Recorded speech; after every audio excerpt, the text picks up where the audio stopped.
同学们好, kita akan kembali belajar bersama tata bahasa Mandarin tingkat dasar melalui rekaman video pembelajaran hari ini. Hari ini materi yang akan kita pelajari adalah Tiu Ke Yuwen Tai Ci di topik yang kelima. Silahkan boleh dipersiapkan modulnya, catatannya untuk kita sama-sama belajar ya. Meskipun kita hari ini melalui video, tapi saya berharap semuanya tetap bisa mengikuti dengan baik dan tetap bisa mencatat setiap materi yang ada. Baik, kita akan mulai. Kita akan mempelajari tentang kalimat tanya. Nah, di sana di halaman 26 sudah ada beberapa definisi yang teman-teman bisa baca dulu. Ya, di sana adalah Yiwen Tai Ci atau kalimat tanya, ya kan? Sudah ada ya. Nah, kata ganti tanya adalah kata ganti yang digunakan untuk mengajukan suatu pertanyaan. Digunakan dalam kalimat tanya, tentu saja seperti itu ya. Kita langsung melihat ke penggunaan yang pertama, Yiwen Tai Ci ma. Tentu sudah tidak asing dengan kata ini karena dari semester 1 semua kalimat tanya yang dipelajari yang paling basic pasti menggunakan ma. Sebagian besar seperti itu, betul ya? Partikel ma di sini ditambahkan pada akhir kalimat berita. Kemudian kalimat tersebut akan berubah menjadi kalimat interrogatif, menjadi kalimat tanya. Ada contohnya, boleh sambil dari tempat masing-masing, dari rumah, dari kos, boleh dibaca ya. Ni hao ma? Ni shenti hao ma? Ni mang ma? Ni shi yi ni ren ma? Penggunaannya kurang lebih seperti ini. Tentu polanya juga sudah mudah untuk dipahami ya, karena pasti sudah belajar. Jadi pasti diawali dengan subjek dulu. Ada subjek di sini, kemudian diikuti dengan predikat. Masih ingat ya, dengan bentuk-bentuk structure seperti ini, ada subjek, kemudian ada predikat. Nah, di dalam predikat ini ada kata kerja, ada nomina atau frasa nomina, kemudian diakhiri dengan kata bantu tanya ma. Dan jangan lupa diikuti dengan tanda baca tanda tanya. Kemudian berikutnya, Yiwen Tai Ci ne. Yiwen Tai Ci ne di sini adalah partikel interrogatif yang diletakkan di belakang kata benda atau kata ganti dan membentuk sebuah kalimat interrogatif. Fungsinya apa? Oke, teman-teman juga bisa baca ya di buku bersama-sama. Berfungsi untuk menanyakan keadaan yang sudah disinggung sebelumnya, yang sudah dibahas sebelumnya. Jadi topiknya itu masih sama, topiknya belum berubah. Sebelumnya sudah membahas satu topik atau menanyakan sebuah topik, kemudian pada percakapan atau dialog atau kalimat tanya berikutnya masih ingin menanyakan dan masih ingin membahas topik yang sama, maka digunakan kata ne. Nah, di situ kita lihat contohnya, kita baca bersama-sama ya. Masing-masing juga kalian dari tempat masing-masing, mungkin ada yang dari kampus juga boleh ikut baca, latihan baca kalimat. Oke? Ta jiao Li Yue, ta ne? Wo shi Yini ren, ni ne? Wo bu shi lao shi, wo shi xue sheng, ni ne? Jadi konteksnya sama, kita nggak perlu ulang lagi pertanyaannya. Kita tidak perlu lagi membahas topiknya lagi di dalam kalimat tanya tersebut. Jadi konteksnya sudah jelas. Yang pertama di sini dia menanyakan namanya, nama ta di sini kata ganti untuk dia laki-laki ya. Sebelumnya dibahas namanya, nama dia perempuan adalah Li Yue. Tentu di belakang konteksnya yang ingin dibahas adalah terkait nama, bukan topik yang lainnya. Begitu juga untuk contoh kalimat kedua dan contoh kalimat yang ketiga. Jadi topiknya itu masih sama atau membahas keadaan yang sudah disinggung, yang sudah diucapkan sebelumnya. Juga mudah ya kalimat ini. Kemudian 接下来呢就是什么 juga sudah muncul pasti saat semester 1 sudah kita pelajari ya dari awal. Nah, 什么 di sini adalah kata ganti interrogatif yang dianggap sebagai objek. Dalam kalimat interrogatif dapat dianggap sebagai objek ketika digunakan di dalam kalimat atau ketika bergabung dengan sebuah benda dapat berlaku menjadi objek. Langsung saja kita baca contohnya. Kita baca bersama ya. 你叫什么名字？这是什么？这是什么书？ Nah, di sini tadi dikatakan bahwa kata ganti interrogatif 什么 dalam kalimat tanya, dalam kalimat interrogatif dapat dianggap sebagai objek.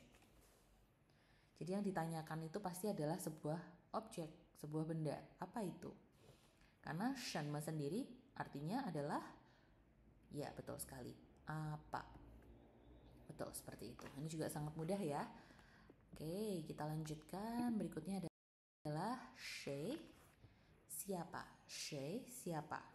Dalam sebuah kalimat interrogatif, kata ganti interrogatif 谁 digunakan untuk menanyakan nama atau identitas seseorang. Contohnya, 同学们 kita baca bersama. 你是谁？谁是李月？ Jelas sekali di sini dia, ya betul, dia adalah menanyakan orang, memperjelas siapa dia atau siapakah Li Yue. Misalnya Li Yue shi lao shi, Li Yue shi xue sheng. Jadi memperjelas lagi. Nah, shi siapa di sini ditujukan untuk menanyakan nama, identitas atau memperjelas orang tersebut. Misalnya profesinya atau dia itu dia itu identitasnya apa atau dia pekerjaannya apa, kita bisa menggunakan 谁. Ya, jadi contohnya tadi 你是谁？我是李月。谁是李月？李月是学生，李月是老师. Jadi bisa memperjelas seperti itu. Nah, di sini teman-teman juga sudah bisa lihat ada strukturnya, bisa diikuti penggunaannya seperti apa. Berikutnya adalah nah, susunan pembentukan kalimat interrogatif yang diikuti dengan nah biasanya menggunakan struktur seperti ini. Nah, kemudian kata bilangan, kata atau kata benda atau kata satuan. Kita udah belajar ya di pertemuan pertama, kemudian diikuti dengan kata benda itu sendiri. Contohnya, 哪本书，哪个人。 Jadi, nah di sini bisa kita pahami, bisa kita artikan sebagai mana. 哪本书 buku yang mana. 哪个人 orang yang mana. Yang orang yang mana, mana. Nah. Kemudian kita lanjut berikutnya. Hampir sama tapi kita tambahkan partikel atau hanzi di belakangnya menjadi nar. Nar tentu arti dan penggunaannya berbeda ya. Nar digunakan pada kalimat tanya juga sebetulnya, tapi dia lebih mengarah kepada, yes betul, menanyakan lokasi, posisi, letak di mana orang atau benda itu berada. Gitu. Contohnya, 我的衣服在哪儿？ Bajuku di mana? 你的朋友在哪儿? Temanmu di mana? 小猫在哪儿? Nah, teman-teman perhatikan, meskipun nar bisa kita pahami, kita terjemahkan menjadi di mana, ya berbeda dengan tadi na, tapi seringkali dia akan diikuti dengan kata depan atau preposisi 在 yang menunjukkan lokasi atau tempat, di mana untuk memperjelas. Jadi kita nggak bisa hanya 我的衣服哪儿，不可以的，你的朋友哪儿也是不行的，一定要说我的衣服在哪儿，你的朋友在哪儿, seperti itu ya. Oke, kita lanjutkan. Yang berikutnya adalah 怎么. Kata ganti interrogatif 怎么 diletakkan di depan kata, betul, kata kerja, 动词. Fungsinya untuk menanyakan apa, teman-teman? Menanyakan tingkah laku dari sebuah tindakan. Nah, seperti apa yang dimaksud? Kita baca contohnya ya. 我们一起读这个汉字怎么读？你的汉语名字怎么写？这个字怎么写？ Jadi menanyakan tingkah laku. Menanyakan selain tingkah laku, laushe bisa tambahkan cara. Zenme juga bisa menanyakan cara ya. 这个汉字怎么读? Bagaimana membaca hanzi ini? Bagaimana cara membaca atau yang maksudnya melafalkannya? Bagaimana? Bagaimana menulis nama Mandarinmu? Nah, berarti di sini selain menanyakan tingkah laku, maksudnya adalah menanyakan cara melakukan sesuatu, menanyakan tingkah laku dari sebuah tindakan. 这个字怎么写? Bagaimana menuliskan karakter ini atau huruf ini? Seperti itu untuk subbab yang pertama. Jadi kita punya beberapa iwen taitsi ya. Kita review dulu. Yang pertama tadi ada ma, yang kedua ne, yang ketiga shenme, yang keempat she, yang kelima na, yang keenam nar, dan yang ketujuh zenme. Oke, sudah jelas ya semuanya teman-teman. Kalian bisa sambil lihat lagi contoh-contoh kalimatnya. Sebentar lagi kita akan lanjutkan ke subbab yang kedua, juga masih terkait kalimat tanya, tapi di sini adalah penggunaan 多少 dan 几. 多少 dan 几 sebagai kalimat tanya. Sudah siap semuanya? Kita lanjutkan ya. Oke, baik. Kita bisa baca bersama-sama, teman-teman. Kata ganti tanya 几, tentu ini saya percaya juga sudah tidak asing lagi untuk teman-teman karena pasti sudah belajar ya di materi yang dari semester 1. Banyak contoh kalimat juga pasti sudah dijumpai penggunaan kata 几 dan 多少. Kita menuju pada contoh yang pertama dulu, yaitu kata ganti interrogatif 几 yang digunakan untuk menanyakan jumlah, kuantitas. Pada umumnya digunakan untuk menanyakan jumlah yang bilangannya di bawah 10. Jadi angkanya kecil, kurang lebih 1 sampai 9, 1 sampai 10. Jadi kita menggunakan kata 几.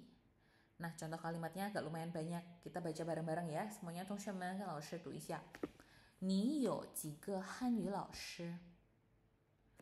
李老师家有几口人? 你女儿几岁了? 你有几本书? 你有几个老师? Nah, tentu karena sudah didefinisikan bahwa menanyakan jumlah, kuantitas yang angkanya di bawah 10, berarti konteksnya dari kalimat pertanyaan ini tentu adalah kondisi di mana di sana jumlah orangnya, jumlah bendanya itu tidak banyak. Atau misalnya menanyakan umur, pasti yang ditanyakan itu umurnya anak-anak ya, bukan umur mahasiswa atau orang-orang yang sudah dewasa, karena pasti angkanya sudah jauh di atas 10. Begitu. Jadi pasti konteksnya juga setidaknya sudah jelas gitu ya, meskipun kita belum tahu angka tepatnya berapa. Karena ji di sini fungsinya sekali lagi untuk menanyakan jumlah bilangan yang kurang dari 10. Oke, kita lanjutkan berikutnya. 多少 Kata ganti tanya 多少 digunakan ketika menanyakan jumlah yang betul sekali, tepat sekali tebakannya, pasti yang jumlahnya lebih dari 10. Lebih dari 10. Nah, di sini ada satu karakteristik ya, teman-teman bisa perhatikan bahwa kata bilangan atau kata satuan untuk benda itu ya, jika kita menggunakan kata 多少, itu kan posisi atau letaknya di belakang 多少. Nah, ternyata penggunaan kata 多少 ini, kata bilangan, kata satuannya dapat dihilangkan. 多少 juga boleh dan bisa digunakan untuk menanyakan harga. Kemudian, pola pertanyaannya kalau untuk menanyakan harga, tentu sudah tidak asing lagi, yang sering kita jumpai di banyak materi buku pelajaran, yaitu 多少钱 itu ya untuk menanyakan harga ya. Jadi tadi ji tidak berlaku ya untuk konteks ini. Nah, lalu contoh kalimat yang ada di bawah ini di sini adalah contoh kalimat yang menghilangkan kata bilangan atau kata satuannya. 好，我们一起读。你们学校有多少个学生?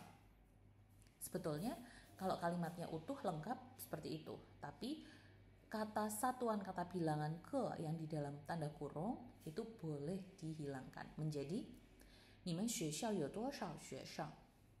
Nah ini jelas ya, pasti konteksnya sudah tahu bahwa jumlahnya akan banyak.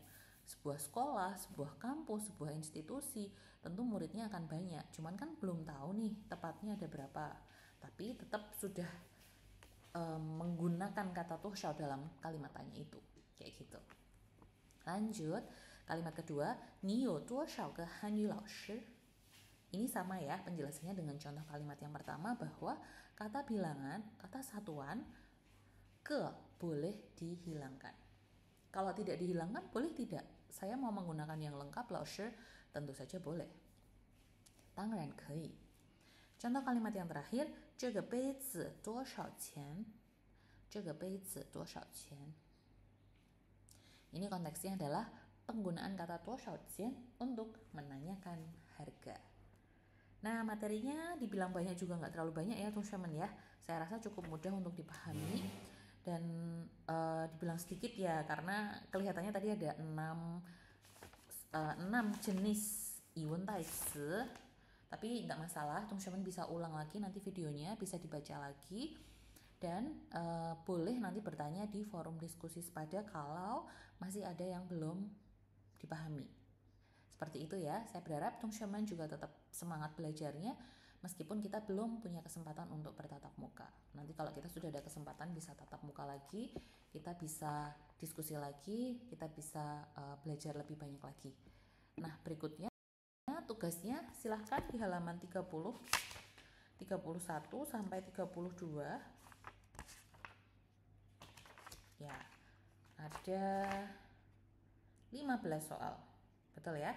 Ada 15 soal, silahkan boleh sekali lagi setiap minggu saya selalu mengizinkan untuk mengerjakan dengan diskusi, mengerjakan dengan teman-teman kalian, boleh. Tetapi masing-masing mahasiswa punya tugas untuk menulis di buku kotak masing-masing dan diusahakan membuat contoh kalimat sendiri-sendiri. Boleh melihat referensi kalimat-kalimat dari buku semester 1, semester 2, itu boleh aja, nggak masalah. Asalkan berusaha untuk menyusun dan membuat sendiri. Seperti itu. Jangan lupa selalu diberi nama di setiap lembar, difoto lurus ke atas. Menurun maksudnya ya. Sudah langsung jelaskan ya di pertemuan yang lalu supaya lebih jelas. Dan jangan lupa teliti. Jangan sampai ada yang tidak dikerjakan sudah disubmit ya. Pastikan semua sudah selesai, sudah dikerjakan sehingga yang disubmit adalah dokumen yang benar, dokumen yang versi terbaik dari yang sudah kalian kerjakan. Penulisan hanzi dan tanda baca juga diperhatikan agar lebih rapi dan lebih mudah untuk dibaca. Lalu jangan lupa di YouTube tulis nama dan NIM ya, tulis di kolom komen sebagai presensi. Lalu di forum diskusi sepada tuliskan kalian sudah belajar apa, kalian dapat pengetahuan apa, atau kalian mau menambahkan contoh kalimat boleh sekali. Dan juga boleh mengajukan pertanyaan di sana. Nanti di lain kesempatan bisa kita bahas dan bisa kita diskusikan. Sementara untuk perkuliahan hari ini kita sampai di sini dulu. Terima kasih sudah menyimak dari awal sampai akhir. Dan terima kasih untuk semua mahasiswa yang sudah mengerjakan tugas-tugas saya dengan baik meskipun perkuliahannya online. Bagi yang belum rencan, bagi yang belum nuli, bagi yang skip video, bagi yang tidak mengumpulkan tugas, semoga di pertemuan ini dan pertemuan selanjutnya nanti bisa lebih baik lagi dan bisa mengejar ketertinggalan teman-teman yang lainnya. 好，谢谢同学们，祝大家学习进步，天天开心。Kita ketemu di lain kesempatan. 好，再见。